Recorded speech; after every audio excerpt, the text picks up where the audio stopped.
Merci à vous d'avoir choisi Équateur Service Télévision pour vous informer. Mesdames et messieurs, bienvenue au journal.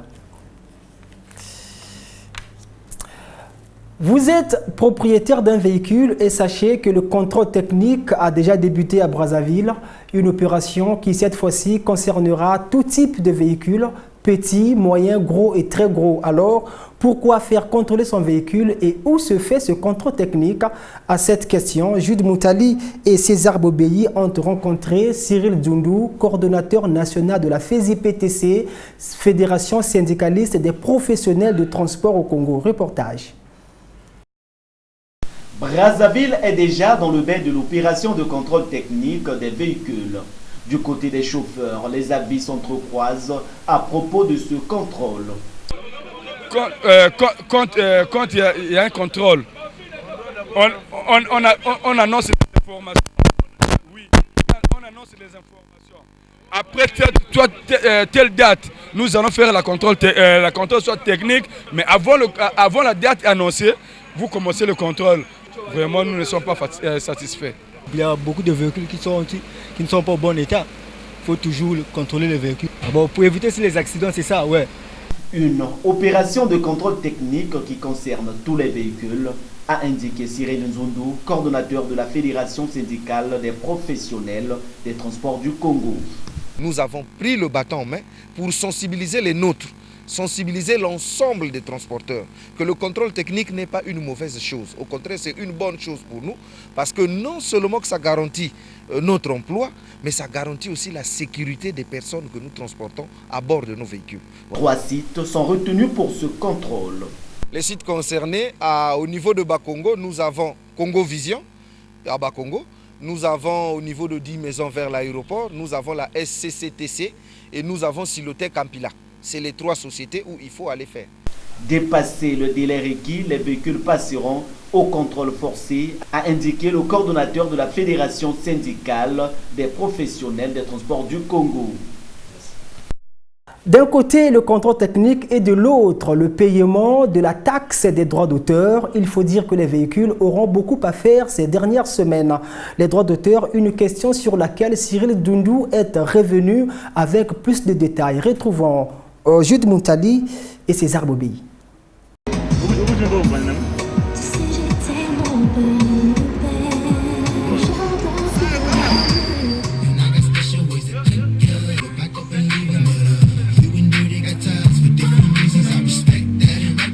Cette musique que ces chauffeurs écoutent à longueur de journée dans les différents moyens roulants est taxée. La taxe s'appelle droit d'auteur. Pour cette année 2018, l'opération de paiement de ces droits d'auteur a même déjà commencé, comme nous le confirment ces chauffeurs qui déplorent aussi le mauvais état des routes. Nous les chauffeurs, transport en commun, nous ne sommes pas informés. Malgré, ils avaient affiché leur banderole. Oui, ils avaient affiché leur banderole. C'est à partir de lundi. Lundi, c'est le contest. Oui, c'est à partir de lundi. Mais subitement, aujourd'hui, mercredi, nous sommes surpris de leur voir sur la voie publique faire leur contrôle. Il faut toujours payer, c'est la loi. Non, c'est une bonne chose. Mais malgré l'état de route là, c'est pas tellement bon. Parce que quand les gens cherchent les taxes de roulage, le véritage, donc tout le truc là, donc il faut aussi tenir la voie. Alors, pour sa part, le coordonnateur de la Fédération syndicale des professionnels du transport du Congo, Cyril Nzundu, appelle tous les transporteurs à payer cette taxe de droits d'auteur. Il faut comprendre que c'est des opérations qui se font périodiquement, pendant l'année. Mais ils choisissent une période donnée, parce qu'avec les transporteurs, il faut d'abord sensibiliser. Or, chez les autres, ils passent régulièrement. Mais chez nous, il faut laisser le temps aux transporteurs de se préparer. Voilà pourquoi ils commencent par mettre les banderoles dans toute la ville, pour qu'on ait déjà l'information, qu'on se prépare. Mais si on nous contrôlait, comme on fait dans les bars, dans les autres coins, ça serait difficile pour nous. Cyril Nzundu poursuit avec l'opération de sensibilisation des transporteurs sur l'observation des mesures édictées par les autorités municipales. La ministre du Tourisme et de l'Environnement, Arlette Soudan-Nono, a ouvert ce mercredi à Brazzaville un atelier de concertation avec les professionnels de l'hôtellerie, concertation qui a eu pour objectif lancer la 3e étape du projet sur la revue des normes du classement des établissements d'hébergement touristique en République du Congo, projet qui, in fine, permettra à ces établissements d'être classés selon le standard international, dotant ainsi le Congo d'un parc hôtelier digne de ce nom. Steven Elenga et Eric Kabamba. Cet atelier auquel prennent part les professionnels de l'hôtellerie et les promoteurs des agences de voyage permettra l'élaboration d'un recueil de contributions des hôteliers sur les systèmes de classement. Le but est de parvenir au classement des établissements d'hébergement touristique selon les standards internationaux. Cet important chantier ne saurait atteindre son objectif sans l'implication de l'ensemble de ses parties prenantes, notamment les professionnels du tourisme et les administrations partenaires du ministère. Le classement des établissements d'hébergement touristique est un processus. Il est de votre impérieux devoir de garantir une offre touristique, dont une offre en hébergement de qualité conforme aux attentes des touristes et aux tendances actuelles de l'hôtellerie. Cela commence par votre implication d'hier, d'aujourd'hui et de demain. Ce processus répond bien au plan directeur de développement durable et du tourisme en République du Congo, lancé par les ministères du Tourisme et de l'Environnement, en partenariat avec l'Organisation mondiale du tourisme et les programmes des Nations unies pour le développement en janvier 2017. En justice, il était devant la cour criminelle mercredi dernier au parquet de Brazzaville dans une affaire d'atteinte à la sûreté intérieure de l'État. Le général Norbert Dabira, c'est de lui qu'il s'agit, avait répondu aux différentes questions concernant l'enquête de moralité sur sa personne. Retour sur ce premier jour du procès Norbert Dabira avec Ulrich Mabika. C'est un accusé très décontracté qui s'est présenté devant la cour criminelle de Brazzaville premier jour de sa comparution.